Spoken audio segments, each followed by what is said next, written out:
Yes, Mahatma Gandhi उस महान व्यक्ति का नाम है जो हिंसा को अहिंसा से, घृणा को प्रेम से और अविश्वास के विश्वास से जीतने में यकीन रखते थे।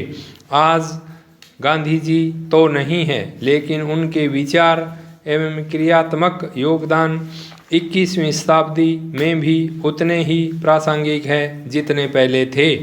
महात्मा गांधी ने जन भावना को महत्व देकर और परंपरागत राष्ट्रवाद को परिष्कृत कर 21वीं सदी के लिए एक आदर्श प्रस्तुत किया।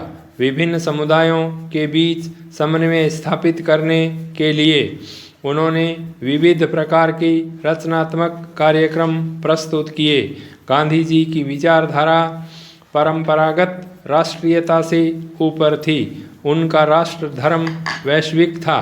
वे भारतीय संस्कृति से प्रभावित होते हुए वेदों में अभिव्यक्त संपूर्ण पृथ्वी के वंदन में विश्वास करते थे। गांधी जी ने राष्ट्रवाद को भारतीय चिंतन के अनुरूप वैश्विक बनाकर संकटग्रस्त विश्व को एक नई दिशा प्रदान की। गांधीवाद के अंतर्गत सर्वधर्म समभाव की नीति की आज प्रासंगिकता स्पष्ट है। सर्वधर्म समभाव का विचार आज एक सामाजिक एवं सांस्कृतिक अनिवार्यता बन चुका है। धर्म को व्यक्तिगत आस्था का विषय है, उसे सामाजिक स्तर पर लाने के लिए सर्वधर्म समभाव तक आना ही होगा।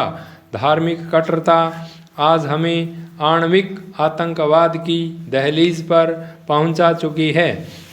ऐसी विषम परिस्थिति में ही स्वामी विवेकानंद ने, विश्व धर्म एवं गुरुदेव रविंद्रनाथ ने मानव धर्म की संकल्पना की थी। यदि विज्ञान सार्वभौमिक हो सकता है तो धर्म भी सार्वभौमिक होना चाहिए, क्योंकि किसी भी धर्म को श्रेष्ठ समझने का अर्थ है दूसरे धर्म को हीन भावना। गांधी जी ने इस तथ्य को समझाते हुए धर्म को वैश्विक एवं सार्वभौमिक बनाने की कोशिश की। आज के उत्तर आधुनिक समाज में भी संकुचित सांप्रदायिक धर्म एवं अंध कट्टरतावाद को कैसे स्वीकार किया जा सकता है। धर्म को सिर्फ नैतिकता का पर्याय मानना चाहिए। आज के वैश्विक संकट का एक प्रमुख कारण सिद्धांत विहीन राजनीति है। मैकियावेली की नीति से असहमत होते हुए गांधीवाद के अंतर्गत राजनीति में साधन शुद्धि का समावेश कर राजनीति को एक नया आयाम प्रदान किया गया। गांधी जी ने अन्याय का प्रतिकार करने के लिए शस्त्र के स्थान पर निशस्त्र वीरता को प्रदर्शित किया। अहिंसक प्रतिकार को सामूहिक रूप प्रदान कर उसे अत्यधिक शक्तिशाली हथियार बना दिया। आज सभी लोकतांत्रिक समाजों में इस शक्तिशाली हथियार का सर्वाधिक उपयोग होता है।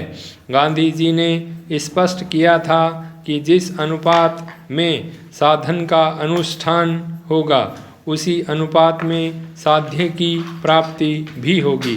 गांधी जी का समस्त चिंतन एवं आचरण धर्म एवं राजनीतिकता के सिद्धांतों पर आधारित है। गांधी जी की दृष्टि में नीति शून्य राजनीति सर्वथा त्याज्य है। इसलिए वे छल कपट दंभ और अविश्वास का पोषण करने वाली राजनीति को धर्म विहीन मानने के कारण नहीं अपनाते।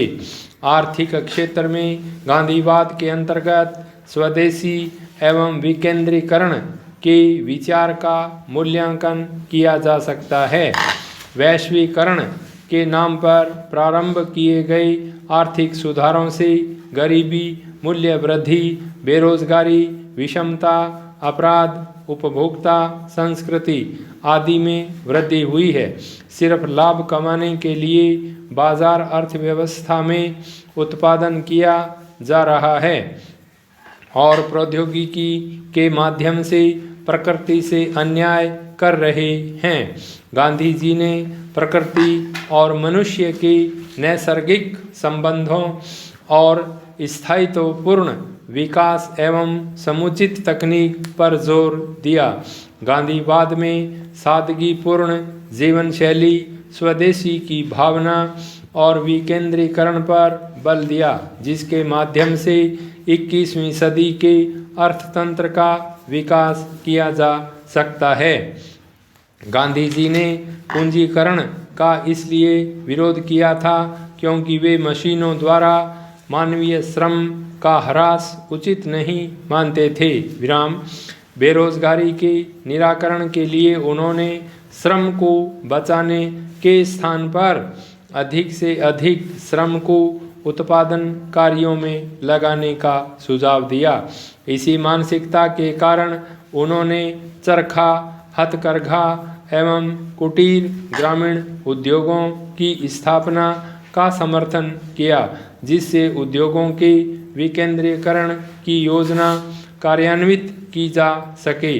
उन्होंने कहा था कि वे विद्युत जहाज निर्माण, लौह इस्पात एवं भारी मशीनों के कारखानों को ग्रामीण उद्योगों के साथ साथ खड़े होना देखना चाहते हैं। आपके कैरियर में एक समय के बाद परिश्रम ही सबसे बड़ी योग्यता बन जाता है। वैसे भी यह खूब मेहनत करने का युग है। रोज़ाना 8 से 10 घंटे मेहनत करना सामान्य बात है। अगर आप ऐसा नहीं कर रहे हैं तो आप हाशिए पर आ जाएंगे। इसलिए साल भर मेहनत करें, लेकिन बीच में छुट्टी भी मनाइए। छुट्टी के दिनों में परिश्रम करने का स्थान ज़रूर बदलें, लेकिन परिश्रम छोड़ना नहीं है। परिश्रम में 2 बातें आती हैं, पहला विश्राम और दूसरा परिणाम। ये दोनों बातें इसमें समाई हैं, इसलिए परिश्रम करने वालों को इन बातों को समझना चाहिए। इस बहस में न पड़ें कि एक हफ्ते में कितने घंटे काम करें। भागवत में भगवान श्री कृष्ण के लिए लिखा है कि उनकी दिनचर्या ऐसी थी कि यदि हिसाब लगाया जाए तो 16 घंटे से ज़्यादा काम करते थे। कुछ लोग अभी भी कर रहे हैं।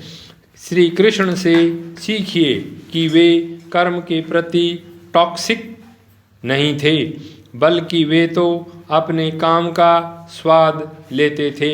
इसलिए मशक्क़त करते समय मौन जरूर रखिए। अपनी पसंद का काम करें, इससे परिश्रम बोझ नहीं होगा।